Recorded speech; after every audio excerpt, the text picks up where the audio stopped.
Wonder if you can remember your first Christmas. I don't think I can. I don't think I can remember my first childhood Christmas. All my Christmases were in the same house up until I was about 17 or 18. But what I do remember is the first Christmas when we were married.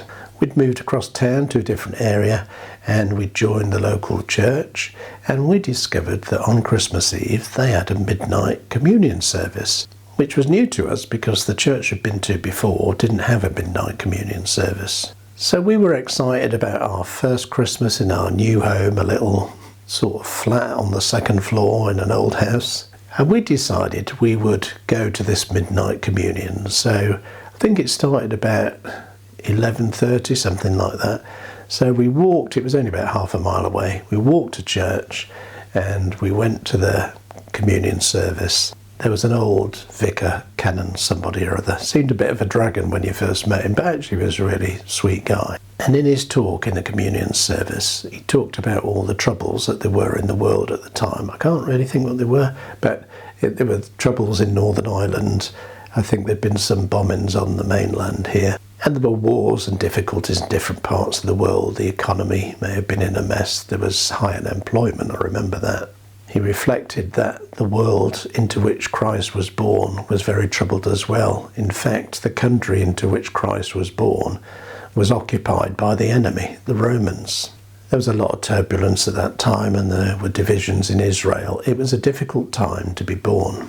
And I don't remember the whole sermon that the vicar preached that night, but I do remember that his conclusion was that with all the world's problems in our day, and all the world's problems back in the first century, God thought the answer was a little child, a baby, a vulnerable infant. And the vicar concluded that whatever troubles we were having personally in our own lives, that at this Christmas time, his wisdom and his suggestion would be to turn to the Christ child in whom we have the solutions and answers and the wisdom for our own difficulties. At the end of the service, it had gone midnight. It was now Christmas Day, a few minutes past midnight, and we left the church, and to our amazement, on the little walk back home, it began to snow. I know, it never snows. You might not even believe me, because it never snows on Christmas Day, except in Hollywood movies. And that's what we felt like we were in. It was like a Hollywood movie, our first Christmas together. And it snowed on the way home from the communion service. And obviously the streets were quiet because most people were tucked up in bed after midnight. A few lights on here and there, but by the street lights we saw the snowflakes fluttering down. We were holding hands, we were in love. It was our first Christmas. It was absolutely magical. And that's definitely a strong memory of our first Christmas together as a married couple. But I think the much more powerful memory is that vicar's message that the world is troubled and we can have trouble and there can be dark times, and Christmas comes at the dark time of the year. We can have all these things that are coming against us.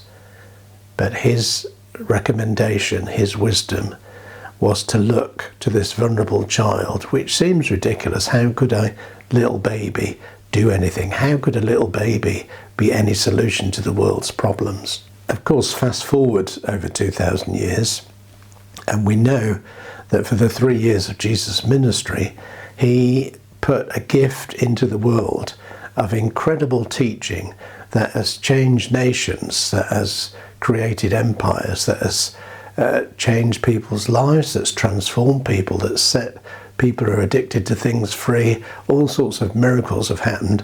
All sorts of wisdom has been received and people benefited from because of that baby in the stable at Bethlehem grew up to be the world's greatest teacher, the Son of God.